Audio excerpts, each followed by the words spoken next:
Today we're going to take a look at some sketching techniques. So first, let's discuss the purposes of sketching. We've shared these before. We sketch in order to think through a design, get our ideas down quick and take a look at them and be able to think through our brainstorming phase of the engineering design process. We sketch in order to convey our ideas or share our ideas to other people so that they can understand them better. And sketching is a language like any other. We use lines and symbols to describe a design. So the difference is that in sketching, we use lines and symbols to describe the shape, size, and even the function of the design. Common uses of sketching? Well, I just mentioned the brainstorming phase, so to get our ideas down on paper quickly. In the engineering field, sketches are often used to brainstorm ideas and to solve problems. Many times they're used to communicate ideas to other people for better understanding or explanation of the object.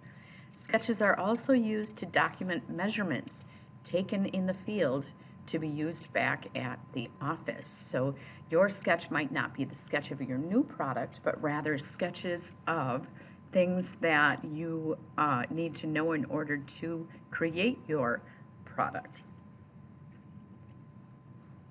Advantages of sketching. Well, creating and using sketches provides several advantages.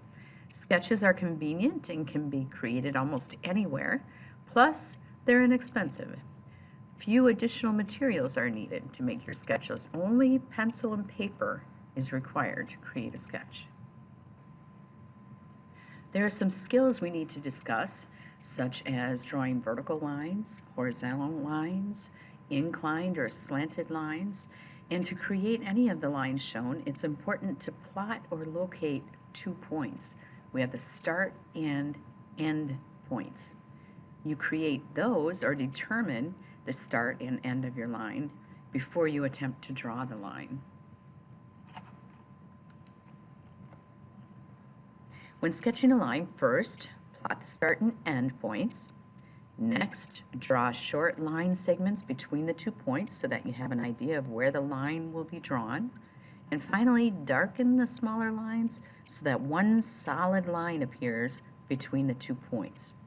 You'll repeat the same process when drawing vertical or inclined lines. To sketch a circle, you will complete a 5-step process. In step 1, you create a horizontal and vertical line the size of the desired diameter of the circle. Make sure the 2 lines intersect each other at the midpoints, or the midway across. That line is the midpoint. For step 2, sketch a square the size of the desired diameter. Make all horizontal and vertical lines the same length to ensure a true square shape. In step 3, create a diagonal or slanted lines connecting the 4 original diameter size marks together. Now in step 4, create a mark in the center location of each of the triangles.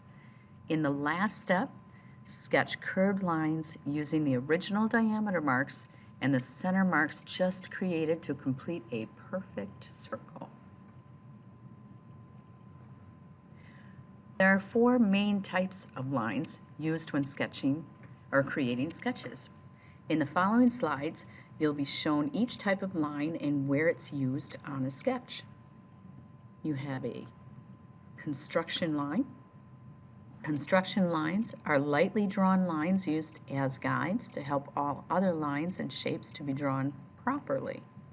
If you hold your paper at arm's length away, you should not be able to see construction lines. They're like guiding lines.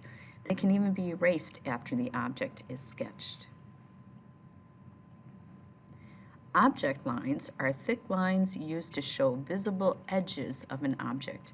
In many situations, construction lines turn into an object.